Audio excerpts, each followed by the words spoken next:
ꯑꯩꯅ ꯍꯥꯏꯌꯦꯅꯒ ꯑꯃꯨꯛ ꯑꯩ ꯑꯃꯨꯛ ꯐꯥ ꯂꯥꯛꯇꯅꯕ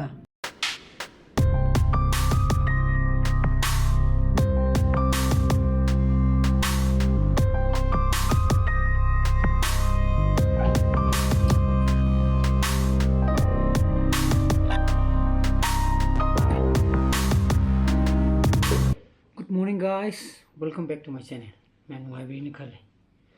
Hoje pung 3 minute ni fu chakre. Ai hoje pung 3 ki class la ko. Pung 3 ki class to mo 7:40 book ne. Module waraga mo ai je hore na mo ngara ha buto. PRO ki training do. Modu continue le ko ma chi sumo. Aduna hore jo mo pung 3 nangna bam chakada ba. Aduna iru se tena ju chakpu ju noite. Ingera korkera. Iru phasana lute fresh oire iru jaramina adana internet nangna bam te chi luki ke 7:40 de class loraga dum halane bai into to friend abo mugle ade mu yaroi ba PRO ki training dum chatuni na ko dum de la ga mu chak chak ko mu chara ga sakke to bani ta adan gran comment ta singara ga samosa ga pi na ga na tane madane pi bi ko yawi ko comment ta ado adum aiju ko block to bakanda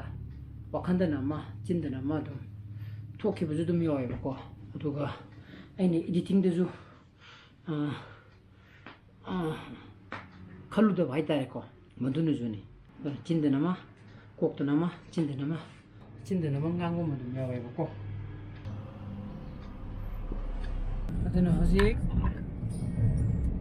7:45 sakra minitra akata ngare ba Nanggudi nangani just 10 minutes ko mamangare basang isang abada basta ayung ata oy nina kasu traffic jam di kasu ore bako yore ko mini manga wali bako amta soi toru gi aduga fast ped in attendance sheet chung to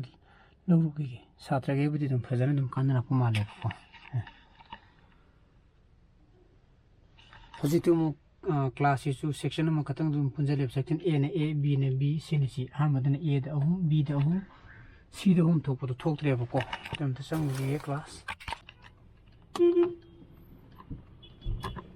hogji pung ni pan khare hele class lore 7:40 de budi loi bane adu ra ju moi gi angang gi attendance kai do muk pa lagal leira bhai tar ina fast period lobuni na adu na hore na mo pung tara nang na ba mo Ngarang PRO ki training do madu mu sakada ne ba adu ju ji de kemta to ningai lai trena dress hongdoga mo cha num chak num charaga dress se chalaga mu chapa de traffic jam oire pung ni pan ta da ngai ba ko yum da yore sagra samta chang pa ga to ga thau ni de ei yemo chim je ke do re na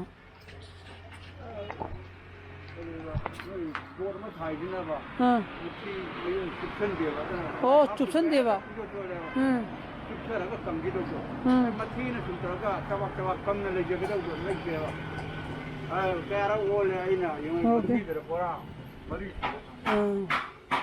Oh, the she never see me. Matima chupsan de araba. Ha. Indi yong raba. Yun dina alina.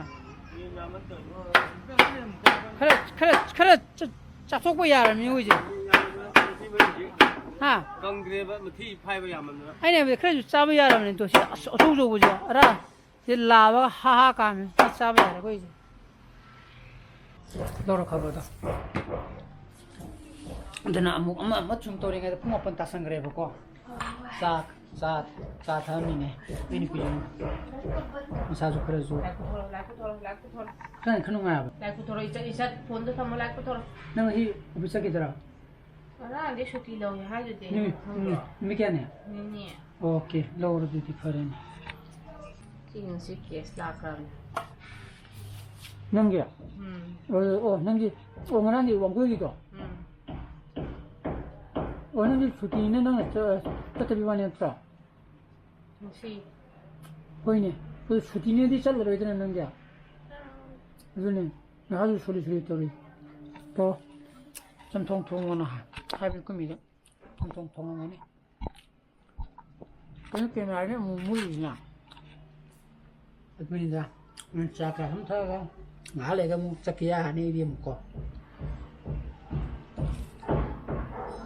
ngang cái tém ra nào hậu từ cái gì hậu tu mà lại nó làm hay nó hiền nhiều có limit hôm nay mới đi sure na anh 50 cái bắp tôi gì ngarang nó không phụ cái tôi nào chú không ra cái mới đi nipan là nào đấy ngay nó không đại tuổi làm thu na bây giờ ta tiết time pan nipan toro mi na ha ai gì omicron 올 bây giờ là vậy anh sống khơi đi có làm thu na sao hay gì positive rate hình cái đó là nàng người vote cái campaign là dùng tổng tổng một tổng này là tên du hết rồi bao lâu này hình cái tên là có anh sẽ thấy này nó share thì lobby one thế có vậy thì cái hình cái trang thì du 4 point cái nó yêu gì đó percentage to adu yi wani ko aina hai na ga mu ko ai mu pha Laktana ba sa tho ge sin ai gi lunch pack adu na pung apa mini kun sa sang re ta sa kari kai no ne to kari hai ba pe na ba lâu lệ lâu thua luôn đấy cái tờ kìa ai kidney ni yo thua cái lâu rồi là cái tờ adu na sam ta sagi cái phun một makai ta sẽ lẽ có về một ngày đó một chiên một ngầm rồi vậy ở đây là phun một mình phun một sắc đấy một dress một chiếc lê này vậy có sao cho cái heavy thì sao sẵn lẽ cái nó ai cái xin ta cái xin ta cái ngắt tới dầu liền mình biết gì đó nó là happy đấy chứ ha nâng phun á dầu này camera muốn thằng cái ấm ở muốn tàu rồi nữa yes thuê cô rồi nó bỏ thả liều ấy nâng xin cái xài thì nó khoát nó cái tàu đi tàu video nó bye rồi nó dịch 9:45 ta cái này ya cô à đúng không có bây giờ chắc cái nó có ta bra ơi người chỉ tới sản nó là bây giờ lo này nó có rồi nó ngang ấy nè rất là bây giờ chú Elepta moi hoji je moi sudi thabi timing wera mane bako ngarang jumu traffic jam oidana ai je moi ai nakan phauchal laga app se phaudo chale bako mana ai hoji su dum akoi ne thonoi gi app se samoi dum moi dum phauchal laga ne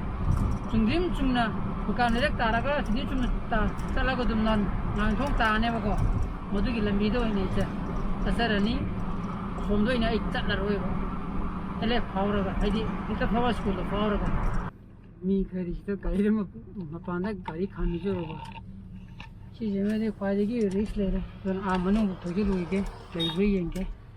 okay budi lei le me phong hang le me kong si di ni bu kya bula to je phum tara baje se ko adon ta chang ni ke le mo brak to theng ba ya bri yen je ko ngarang de na singar samosa do modu har ko ya bri yen ge ko 바로 따래 고 티 브렉 오이도 사모사 브렉 오이나 오래 자 야우드레 버고 자 했을 때 불사 khaitu cha je uraba ana samosa na lakpa jane udona samosa cha kan cha joine loroge cha ni se purgi je lahoro jira ha udona cha je ne horen samosa cha pul ga ina thage luare training ko haji pung 3 minute pung chap chana aduna mo kan kan mo kor ko dabno di khangdra adu tor ko dabdi male ai 2 days ne di sufficient kishu oduman deba ko dum sinjar azane adu matungina amuk chapa ne aduna yumda direct halage yumda yore ngasai na ko odo cha ju thapo lore cha khula malaba Saan ka nunga ba na ngase? Nungare. Ha. Nungare tension mu kare dira. Kuch di fajare hai. Maya kare hai. Ha. Follow da bagi ne. Adon ngak ta potha ke engrang dangju tum le rame big boss is. Yen kan da ko. Sorry. Adon makha continue tai yenge. Adubu umarias aina support idi ke ga karang kundra ga umar ga ne ko adu umar do ma edi eviction to grena yamna aggressive woman ba te gi adu ina thoning ba ko tejaswi ga do mudu ga thoning da ko adu te yeng ga continue to to ga pore jumu yeng ni na ba ko na te demu follow up to ngam roi ba nungdangi sak tuwe pung teret mini yang khayu sakre masai ju tumaga leira boko pamandana adan maya mai ngasi gi pros di mata indro senjarage ai gi pros par thogdi like to biramo share to bio anogo videos oi bio subscribe to biramo kon musanap sale bio so please be safe and be healthy bye bye good night